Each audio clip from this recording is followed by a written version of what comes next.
आप travel agency का business करते हैं या शुरू करना चाहते हैं तो IRCTC का ऑथोराइज एजेंट आईडी आपके पास होना बहुत आवश्यक है, क्योंकि अगर आप IRCTC का जो पर्सनल यूज़र आईडी होता है, अगर वहां पे रजिस्ट्रेशन करके और वहां से आप टिकट्स कस्टमर का बुक करते हैं, सेल करते हैं, तो विजिलेंस टीम को जब पता चलेगी तो फिर वो क्या होता है कि वो आपके पास रेड करेंगे और आपको पकड़ लेंगे और इस कंडीशन में 6 महीने की जेल होती है और कम से कम 50,000 रुपये का जुर्माना भी होता है। ये इलीगल है। तो अगर आपको ट्रैवल एजेंसी का बिजनेस करना है सही तरीके से तो बेटर है कि आप IRCTC का एक ऑथोराइज एजेंट आईडी ले लीजिए। बेनिफिट भी होता है, ऐसा नहीं है कि ऑथोराइज एजेंट आईडी लेने का आपको चार्ज देना है, सिर्फ बेनिफिट होता है। देखिए, सबसे पहले मैं आपको इसका बेनिफिट बता देता हूँ। देखिए, बेनिफिट इसमें ये है कि आप पर्सनल यूज़र आईडी जो लेते हैं ना, तो वहाँ पे आपको भी पता है कि वहाँ पे एक लिमिट होता है कि आप 1 महीने के अंदर इतना ही PNR बुक कर सकते हैं, फिक्स होता है वहाँ पे। जैसे पहले 6 PNR ही था, अब वहाँ पे 12 या 24 कर दिया गया है। अब ये यहाँ पे लिमिटेशन लगाई गई है, लेकिन इसके अलावा ये इलीगल है। अगर आप खुद के लिए या फैमिली के लिए बुक करते हैं तब तो कोई प्रॉब्लम नहीं है, लेकिन अगर आप ये टिकट सेल करते हैं पर्सनल आईडी से बनाकर तो वो इलीगल है।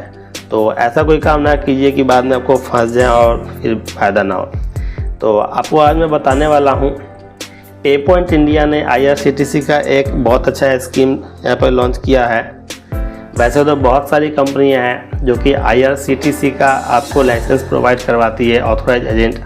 यहाँ पे एक चीज़ मैं आपको और क्लियर कर देता हूँ, कभी भी इंडियन रेलवे आपको खुद से ऑथोराइज एजेंट नहीं बनाती है। उसने ये सारा काम जो है IRCTC को दे रखा है, और IRCTC क्या करती है वो भी आपको डायरेक्ट नहीं देती है। IRCTC ने कुछ प्रिंसिपल एजेंट बना रखे हैं, जैसे पे पॉइंट इंडिया, स्पाइस मनी, पे वर्ल्ड, मेक माई ट्रिप। ये सब जो है ये सभी प्रिंसिपल एजेंट है। उनके माध्यम से आप ट्रैवल एजेंट बन सकते हैं, IRCTC का ऑथोराइज एजेंट आईडी ले सकते हैं। यहाँ पे सभी का अपना अपना रेट होता है। आईडी 1 साल के लिए ही मिलता है, 2 साल के लिए भी मिलता है, लेकिन रेट जो होता है देखिए ऐसा होता है, पर ईयर के हिसाब से रेट लगता है। मतलब आप किसी भी कंपनी से आईडी लेंगे तो आपको 1 ईयर की वैलिडिटी मिलती है। अगर कोई 2 साल की देता है तो वो 2 साल का चार्ज ले लेता है आपसे फर्स्ट टाइम में ही।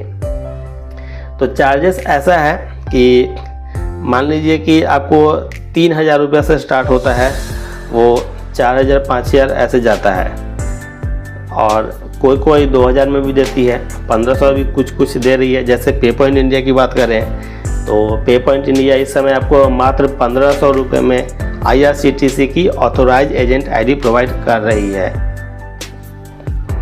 लेकिन यहाँ पे देखिए, मात्र 1,500 में आईडी आपको मिल रहा है पे पॉइंट इंडिया में। इसमें आपको फुल कमीशन मिलता है।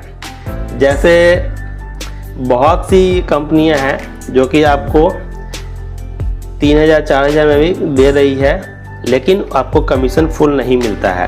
कमीशन क्या होता है देखिए, मैं आपको बता देता हूँ। आप यहाँ पे जितना भी टिकट बुक करते हैं तो तत्काल कोटा को छोड़कर जितना भी कोटा है उसमें 1 पैसेंजर मिनिमम है और मैक्सिमम है 6 पैसेंजर, वो आप इसमें बुक कर सकते हैं। ऐसा इसमें रूल है, ये रेलवे का रूल है।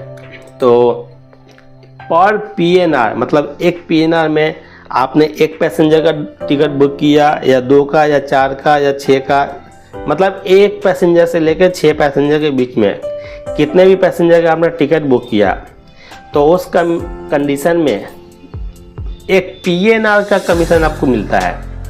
ये रेलवे की तरफ से एजेंट के लिए किया गया है। लेकिन होता क्या है कि जो प्रिंसिपल एजेंट है वो कमीशन वहाँ से खा जाती है।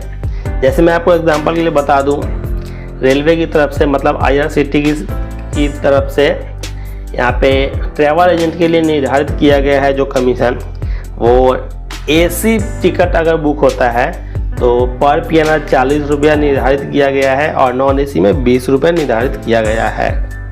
लेकिन कुछ प्रिंसिपल एजेंट क्या करती है, 40 रुपये जहाँ मिलना चाहिए वहाँ पे आपको 28 रुपया 30 रुपया देती है, कोई उससे भी कम देती है। और जहाँ नॉन AC में 20 रुपये मिलना चाहिए वहाँ पे आपको 7 रुपया 8 रुपया, कोई 15 रुपया देती है, ऐसे करके देती है। लेकिन देखिए यहाँ पे पॉइंट इंडिया में बहुत अच्छी बात है, जैसे मैंने आपको बताया कि बहुत अच्छा स्कीम है। यहाँ पे पॉइंट इंडिया में सबसे बड़ी खासियत ये है, फुल कमीशन मिलेगा आपको। यहाँ पे आपका कमीशन कुछ नहीं करता है, TDS थोड़ा सा कटता है, तो वो TDS इंडियन गवर्नमेंट को जाता है, पॉइंट इंडिया आपसे नहीं लेता है कुछ भी। अगर आपने AC टिकट बुक किया तो पर PNR आपको 40 रुपये कमीशन मिलेगा, इन हैंड मिलता है तुरंत, मतलब बुक किया आपने तुरंत कट के वो आपको यहाँ पे पोर्टल में जमा हो जाएगा।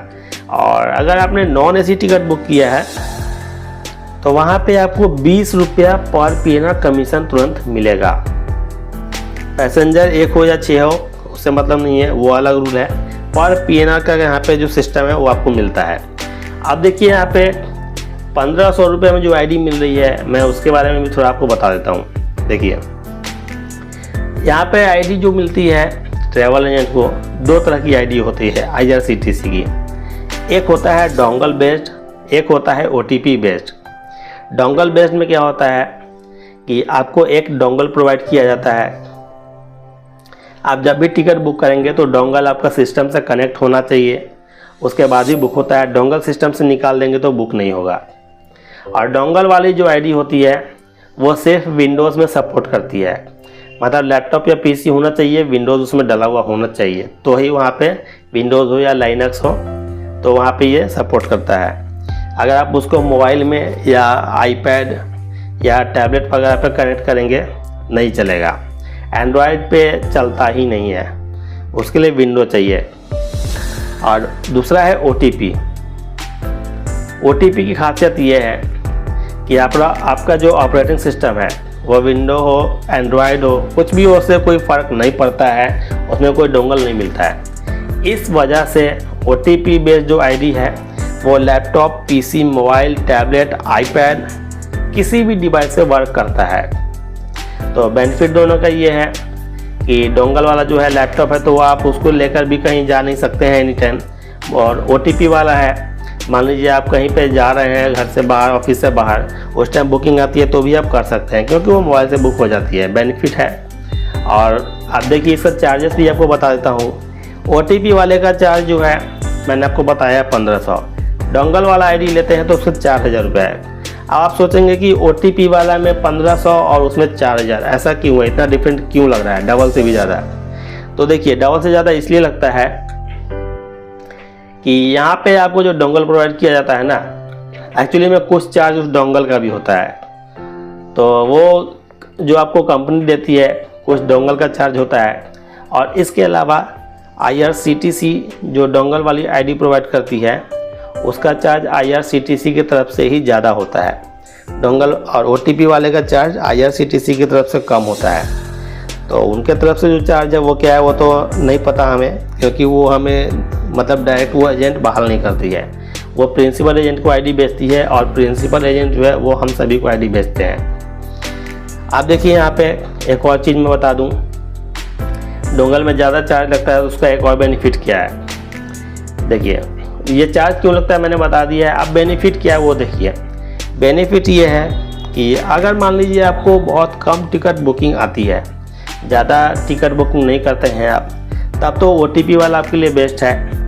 लेकिन अगर आपके पास ज़्यादा काम है, बहुत ज़्यादा अगर आपको टिकट बुक करना होता है, तो उस कंडीशन में OTP वाला जो है वो आपको फ़ायदा नहीं देगा। उस कंडीशन में डोंगल वाला ही आपको चाहिए, क्योंकि डोंगल वाला में क्या होता है कि आप कनेक्ट करके जब बुक करते हैं तो टिकट बुकिंग के टाइम पे कोई OTP नहीं आता है, तुरंत बुक हो जाता है। और OTP वाले में क्या होता है कि इसमें कनेक्ट नहीं होता है, इसमें आपका मोबाइल नेटवर्क और रेलवे का सर्वर दोनों ज़रूरी है, दोनों काम करता है। तो OTP आपके डिवाइस पे आता है, जो मोबाइल नंबर आपने रजिस्टर कराया है उस पर आएगा, और जो ईमेल ID रजिस्टर कराया है वहाँ पे भी आता है। तो वो आपको हमेशा हर बुकिंग पे OTP देकर डालना पड़ता है। अगर OTP 2-3 मिनट लेट होगा तो आपका टिकट बुकिंग भी 2-3 मिनट लेट होगा। इस कंडीशन में क्या होगा, मान लीजिए अगर सीट कम बची हुई है तो कभी कभी आपका बुकिंग फेल हो जाएगा क्योंकि टिकट ही नहीं रहेगा, या अगर आपने कोई ऑप्शन सेलेक्ट नहीं किया है तो वेटिंग बुक हो जाएगा। लेकिन डोंगल वाले में क्या होता है कि तुरंत बुक हो जाता है क्योंकि वहाँ पे OTP का कोई झंझट नहीं है। तो ये बेनिफिट है, पैसा थोड़ा एक्स्ट्रा खर्च करने से आपको ये बेनिफिट होता है। ये बेनिफिट मैंने आपको बता दिया है, और OTP का भी बेनिफिट मैंने आपको बता दिया है कि इसे आप कहीं भी बुक कर सकते हैं, किसी भी डिवाइस से बुक कर सकते हैं। अब कमीशन की बात देखिए, जहाँ तक है आप OTP वाली ID लीजिए या डोंगल वाली ID लीजिए, दोनों ही कंडीशन में आपको फुल कमीशन पे पॉइंट इंडिया प्रोवाइड करती है। AC में आपको 40 रुपया, नॉन AC में 20 रुपया, कोई कटौती नहीं है। ऐसा नहीं है कि डोंगल वाला महंगा है तो उसमें आपको फुल मिलेगा, इसमें कम मिलेगा, दोनों में बराबर मिलेगा। बस दोनों का फ़ायदा क्या है मैंने आपको बता दिया है। OTP वाला जो है, इसमें OTP आएगा तो बुक होता है, और उसमें OTP की ज़रूरत नहीं है, इसलिए उसमें फास्ट बुकिंग होती है। मतलब एग्जांपल के लिए, अगर OTP वाले ID में आपने 10 मिनट में 1 PNR बुक किया तो डोंगल वाली ID में आप 10 मिनट में 4 PNR बुक कर सकते हैं आराम से। वो थोड़ा बहुत आपके ऊपर भी डिपेंड करता है कि कितना फास्ट हम काम कर सकते हैं।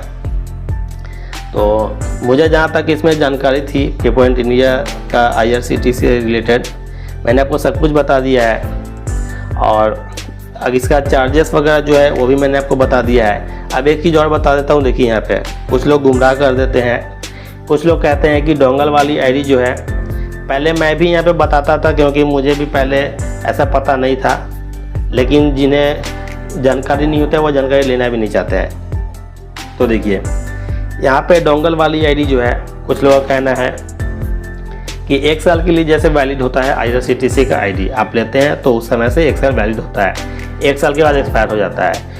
तो उस कंडीशन में हमें आगे भी कंटिन्यू काम करना है तो हम ID को रिन्यूअल करवाते हैं। तो कुछ लोगों का कहना है कि डोंगल वाला तो रिन्यूअल हो जाता है, लेकिन OTP वाला रिन्यूअल नहीं होता है। तो रिन्यूअल नहीं होगा तो उस कंडीशन में क्या होगा, अगर आप नया ID लेंगे तो नया ID लेने के लिए फिर नया सिम कार्ड खरीदना होगा, नया मोबाइल नंबर लेना होगा, और उसके बाद एक नया ईमेल ID भी बनाना पड़ेगा। ये प्रॉब्लम होता है नया ID लेने में। लेकिन देखिए सारा कन्फ्यूज़न मैं आपको दूर कर देता हूँ, ऐसा कुछ नहीं है। एक्चुअली में देखिए दोनों ही ID रिन्यूअल हो जाती है। अगर आपने डोंगल वाला ID लिया है तो भी 1 साल के बाद वो रिन्यूअल हो जाएगा, OTP वाला लिया है तो भी रिन्यूअल हो जाएगा। बस यहाँ पे डिफरेंस क्या है बस समझिए। डिफरेंस इतना ही है कि अगर डोंगल वाला ID आपने लिया है 4000 रुपये वाला, तो वो 1 साल की वैलिडिटी ख़त्म होने के बाद अगर आप उसको रिन्यूअल करवाते हैं तो उसके बाद सिर्फ 2500 रुपये आपको देना होगा, दोबारा से 4000 नहीं देना है। आप जब भी रिन्यूअल कराएंगे तो सिर्फ 2500 ही देना होगा। लेकिन OTP वाले में क्या है, ऐसा नहीं है। आपने फर्स्ट टाइम 1500 पेमेंट किया है तो नेक्स्ट टाइम कम नहीं करना है, नेक्स्ट टाइम भी 1500 ही करना होगा। अगर फर्स्ट टाइम अगर इसका चार्ज मान लीजिए 2000 रुपये होता, जैसे 2200 पहले था, तो नेक्स्ट टाइम भी आपको 2200 ही पेमेंट करना पड़ता। मतलब OTP का जो चार्ज आपने फर्स्ट टाइम दिया है, तो अब इसमें यह भी नहीं है कि अगर अभी 1500 में ID मिल रही है, अगले साल आपको 1500 में ID का स्कीम नहीं होगा तो 1500 में ही रिन्यूअल हो जाएगा। नहीं, अगले साल जो रिन्यूअल होगा उस टाइम जितना चार्ज उस समय चल रहा होगा करंट में, उतना आपको पे करना पड़ेगा, चाहे वह 2200 हो, 2500 हो या 1500 हो, उसे मतलब नहीं है। लेकिन डोंगल वाले में 2500 ही देना पड़ता है। ये सब यहाँ पे कंडीशन है। आई होप आपको सब पता चल गया होगा कि अगर आप ट्रैवल एजेंट बनना चाहते हैं या हैं तो आपको IRCTC के साथ किस तरीके से जुड़ना है और कैसे काम करना है, ताकि आपको फ्यूचर में या प्रेजेंट में कभी भी कोई भी प्रॉब्लम ना हो और आप सक्सेसफुली ट्रैवल एजेंट बन सके, अच्छे से काम कर सकें। कोई भी जानकारी चाहिए तो कमेंट कीजिएगा, और इसी तरह की जेन्युइन वीडियोस देखने के लिए हमारे चैनल को सब्सक्राइब कीजिएगा, साथ ही बेल आइकन को प्रेस करके नोटिफिकेशन ऑन कर लीजिएगा। मिलते हैं फिर एक नए वीडियो में नए टॉपिक साथ, तब तक के लिए धन्यवाद।